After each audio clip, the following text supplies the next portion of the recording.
दोस्तों, middle east पिछले कई दशकों से एक कॉन्फ्लिक्ट जोन रहा है और यहाँ पर एक नहीं बल्कि कई तरह के कॉन्फ्लिक्ट्स हैं भाई। जी हाँ, चाहे आप इजराइल पैलेस्टाइन की बात करें या फिर यमन में चल रहे गृह युद्ध की, इन सभी कॉन्फ्लिक्ट्स की जड़ें एक ही हैं और वो हैं यहाँ के बॉर्डर्स। यही बॉर्डर सऊदी अरेबिया के ईरान से लड़ाते हैं और इन्हीं के कारण अल कायदा और ISIS जैसे टेररिस्ट ग्रुप्स भी पैदा हुए हैं। पर कैसे?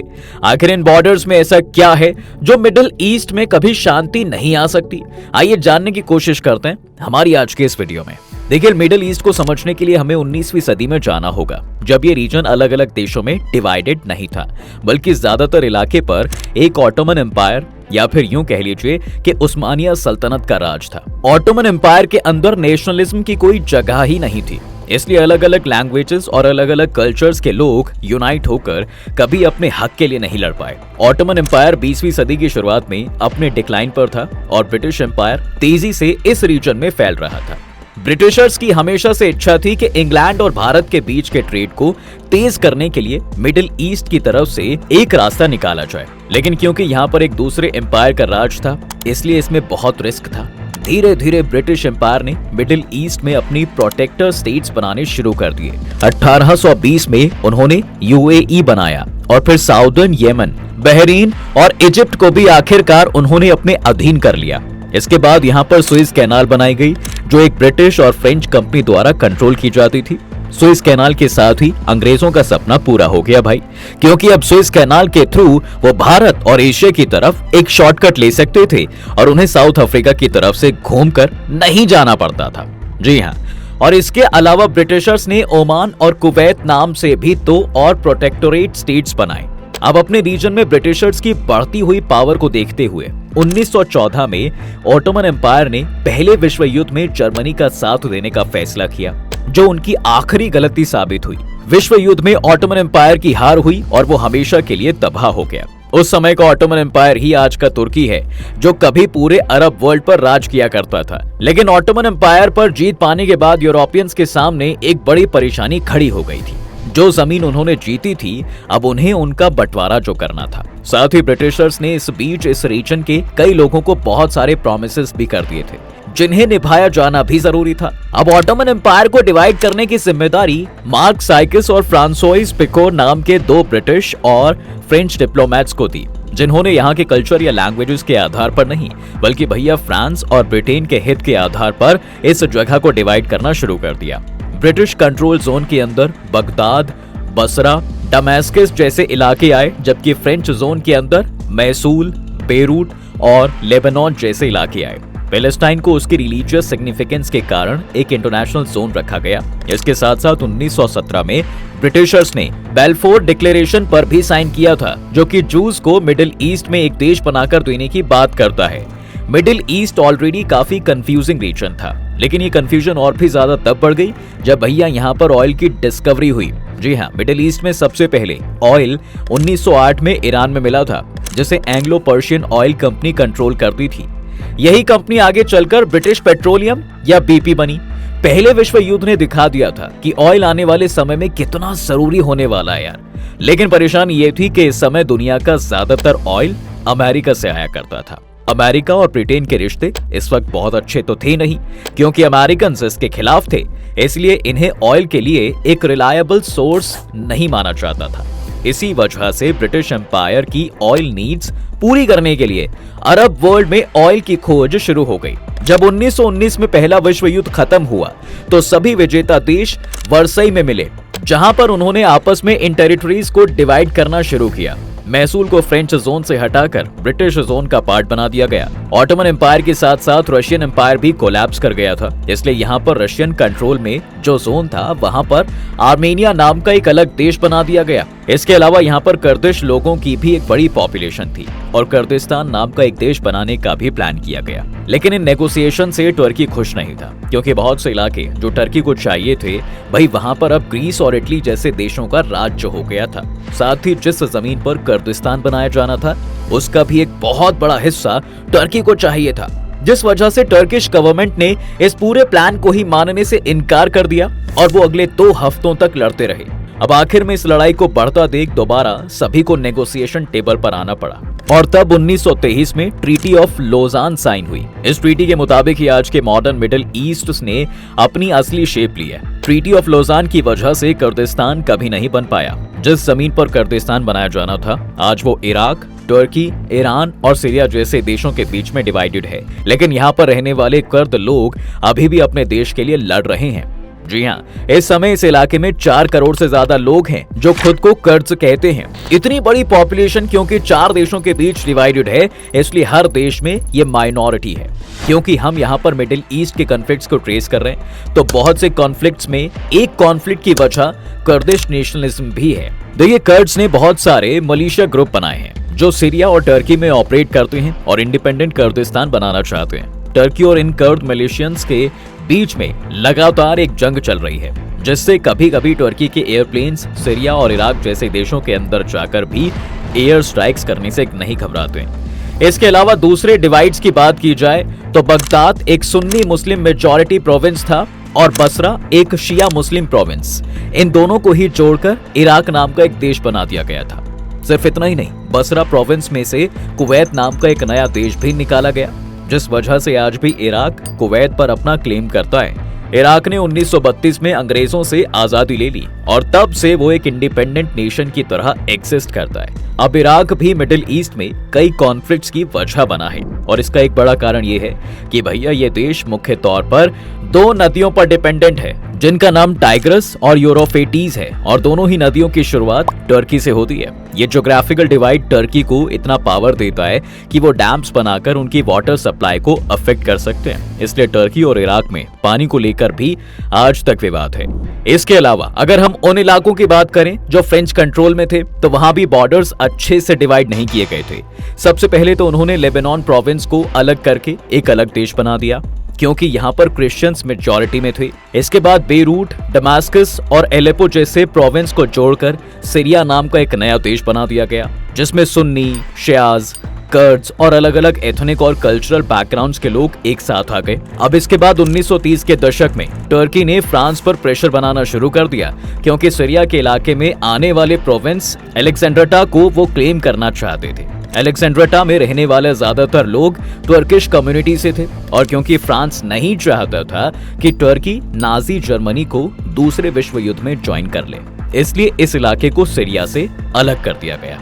अब 1938 में अलेक्जेंड्रेटा को सीरिया से अलग करके इंडिपेंडेंट स्टेट ऑफ हताय बना दिया गया। 1939 में यहाँ पर टर्की ने एक कंट्रोवर्शियल रेफरेंडम करवाया और इस इलाके को टर्की में शामिल कर लिया गया। इसके बाद से आज तक टर्की और सीरिया इस इलाके के लिए आपस में लड़ रहे हैं और सीरिया ने यहाँ पर अपना क्लेम नहीं छोड़ा है। लेबनान और सीरिया को 1940 के दशक में फ्रांस से आजादी मिल गई थी, लेकिन सीरिया द्वारा पूरे के पूरे लेबनान को भी सीरियन स्टेट का हिस्सा क्लेम किया जाता है, क्योंकि फ्रेंच एम्पायर ने इन्हें आर्टिफिशियली अलग किया था। अब सोचिए, इस अरब वर्ल्ड में हर देश दूसरे देश के इलाके को क्लेम कर रहा है। अब इन क्लेम्स के बीच में जब ऑयल डिस्कवर होना शुरू होगा तो ये कॉन्फ्लिक्ट कितना ज्यादा बढ़ जाएगा। ठीक ऐसा ही हुआ 1972 में जब इराक में ऑयल डिस्कवर हुआ, लेकिन ये ऑयल इराक के बसरा प्रोविंस में डिस्कवर हुआ, जहां पर उनकी शिया माइनॉरिटी रहा करती थी, जबकि इराक को बगदाद के सुन्नीस द्वारा ही कंट्रोल किया जाता था। सिर्फ इतना ही नहीं, जितना ऑयल इराक में डिस्कवर हुआ उतना ही ऑयल कुवैत में भी डिस्कवर हुआ, जो टेक्निकली कभी बसरा प्रोविंस का पार्ट हुआ करता था और जिसे इराक अपने हिस्से के रूप में क्लेम करता था। इसके बाद 1938 में सऊदी अरब में भी ऑयल डिस्कवर हुआ था। इसके करीब 20 साल बाद 1956 और 1958 में सीरिया और यूएई के इलाकों में भी ऑयल पाया गया। सीरिया और मौसूल के इलाकों में ऑयल मिलना शुरू हुआ, जहां पर कुर्दिश लोग रहा करते थे। ईरान के साथ भी ऐसा ही था। ईरान का 90% ऑयल जाग्रोस माउंटेन्स की तरफ के इलाके से आता था, जहां पर रहने वाले लोग शिया तो थे, लेकिन वो खुद को पर्शियन नहीं बल्कि अरब कहते हैं, इसलिए यहाँ पर भी एक एथनिक डिवाइड है। सऊदी अरब का भी ज्यादातर ऑयल उनके शिया माइनॉरिटी के इलाकों से ही आता है, जिस वजह से उन्हें हमेशा से ये डर बना रहता है कि भाई कहीं ईरान के इन्फ्लुएंस में आकर वहां के लोग भी कोई विद्रोह ना छेड़ दे। अब ऑयल के अलावा जियोपॉलिटिक्स ने भी मिडिल ईस्ट की कॉन्फ्लिक्ट को हवा देने की काम की कोशिश की है। सबसे पहले तो यहाँ पर 1948 में इजराइल का बनना एक बहुत ही बड़ी बात थी, क्योंकि ब्रिटिशर्स ने बेल्फोर डिक्लेरेशन में जूस को एक होमलैंड देने का वादा किया था। इसलिए पैलेस्टाइन के इलाके में अब इजराइल और पैलेस्टाइन नाम से 2 दिया बनाए जाने थे। लेकिन अरब्स को ये डील मंजूर नहीं थी। इसकी सबसे बड़ी वजह यही थी कि 1917 से ही यहाँ पर ज्यूज ने आकर सेटल होना शुरू कर दिया था। लेकिन इसके बावजूद भी पैलेस्टाइनियंस की आबादी ज्यूज से 2 गुनी थी।